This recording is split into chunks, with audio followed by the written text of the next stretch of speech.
It's always nice to have graphics along with your numerical statistics in your data exploration. So how do we create graphics? Bar charts for the categorical variables and a histogram for age, for example.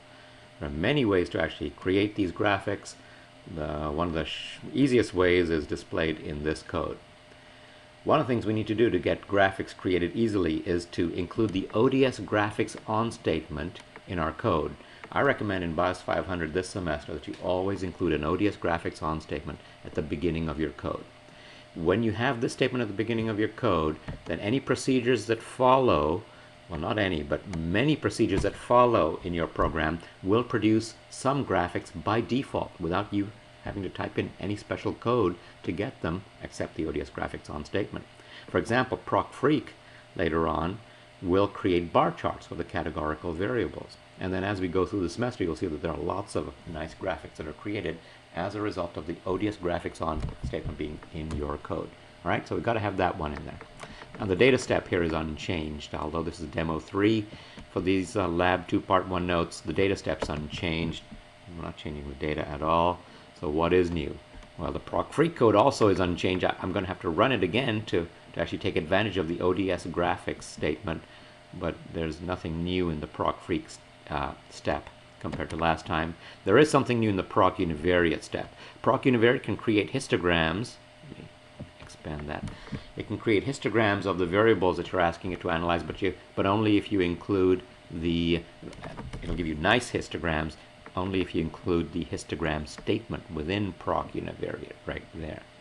So I've added the histogram statement, histogram, and then I've named the variable for which I want a histogram, age, right after the var statement. And that will cause a nice histogram to be created. So if you compare this program to the one we ran previously, a few things have changed. I've added the ODS graphics on statement, okay, and that's a recommended practice from this point on. And I've added the histogram statement to the proc univariate statement, to the proc univariate step. And if you notice, I also actually took out that proc print step. I was running short of space in the lecture notes on the page, so I said, oh, let's get rid of the proc print step. Don't need to see that proc print again. Anything else that I'm missing here? I think that's it. Now I could run all of this code because I've got the ODS graphics statement on statement at the top that I want to run, and then I definitely need to run the ProcFreak and the proc univariate code again. But you can run it in pieces. You don't have to run the whole thing. For example, it's sort of a waste to run the data step again. That just creates the data set all over again. You would create a new data set called lab2 SOR underscore throat, and it would overwrite the old data set that was called lab2 underscore SOR underscore throat. Oh, now I see I made a little typo here. Look at this. I forgot the work dot in this version of the code. How about that? Oh gosh, I did that again in the ProcFreak call, and I did it again in the proc univariate call. Yikes. All right, I'll let you in on a little secret. If the library is the work library, then you actually don't need to type in work.sas. Assumes the dataset name is work.lab2 underscore SOR underscore throat if you don't explicitly name some other library. I know you don't know how to name any other libraries yet, but that's coming up later on in this lab. All right, well, caught my mistake, or sort of it. It was sort of a mistake. Let me go ahead and run the various pieces of code here. I'm going to run the ODS graphics on statement. Now that doesn't produce any output right now. It's the procedures which will now take advantage of the ODS graphics being on that will produce those graphics. For example, I can run my ProcFreak code, should get some bar charts for subject daycare and sore throat. I'm going to run that by clicking on the running person button. I get the output again from ProcFreak. And by the way, the first time you create graphics after having turned the ODS graphics on, it takes a few seconds for SAS to actually create those graphics. It's only the first time you create those graphics, so after that it's much faster. It's actually still working, still working, still working. It's kind of slow for some reason. All right, there you go. It's done. Here's the output. We've seen that ProcFreak out before. Now, where's the graph? I promised a nice set of bar charts for subject, daycare, and sore throat. To find the graphs, you have to go to the results window, which is docked on the left-hand side of your SAS desktop. and go down to the bottom of the tree to find the most recently produced results. Expand the leaves on that tree by clicking the plus signs next to the bottommost item, freak. And you see there we've got items for subject, daycare, and sore throat. Click on each of those in turn. And unfortunately this takes a little bit of clicking here. Click on distribution plots. And now you'll see frequency plot. Look at this. This is a frequency plot for subject.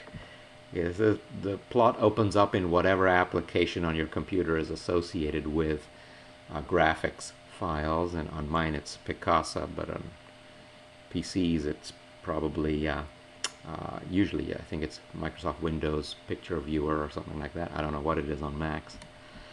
This is a very uninteresting bar chart. Actually, it's pretty interesting. It also shows that, hey, every bar is the same height, meaning every subject occurred equally frequently and, in fact, only occurred once. So maybe it's not that uninteresting. And then how about daycare? Well, if I remember correctly, that was a 50-50 split too, daycare and no daycare. So the frequency plot there should be 2 bars of equal length, and so on and so forth. Usually the plots will be more interesting, right, for a more realistic data set. And you guessed it, for sore throat, you just sort of expand all the leaves next to sore throat in the results window and find the plot that you're interested in, right here, frequency plot. And there's the sore throat frequency plot. All right, there you go. You should know that each of these plots is actually saved on your hard drive in .png format. That's portable network graphics format. Now over time these plots can really start to fill up your some of your folders, and you'll want to do some cleaning every once in a while. Maybe search your computer for .png files and delete all the ones you don't really want anymore because they're the result of your numerous previous SAS analyses. Just keep that in mind. I forgot to put that in the written notes. All right, what else are we doing here? Well, we need to run this proc univariate. Why? Because I've changed it from before. I've added a histogram statement. Now, proc univariate doesn't produce any graphics by default just because of that ODS graphics on statement being included, but it can produce a histogram if you explicitly ask for one. So I've said histogram and then name the variable for which I want a histogram. That's age. Proc univariate will create that. Let me just go ahead and run the proc univariate code by highlighting it, clicking on the running person button, and you'll notice this time the work completes much more quickly than previously. And if I go back to the results window, I'll be able to find the graph for age. There we go, expand that. There's the histogram right down there at the bottom. Expand that. Expand panel 1.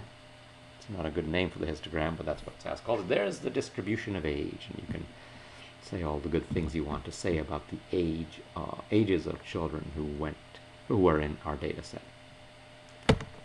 All right, that's the end of the recordings.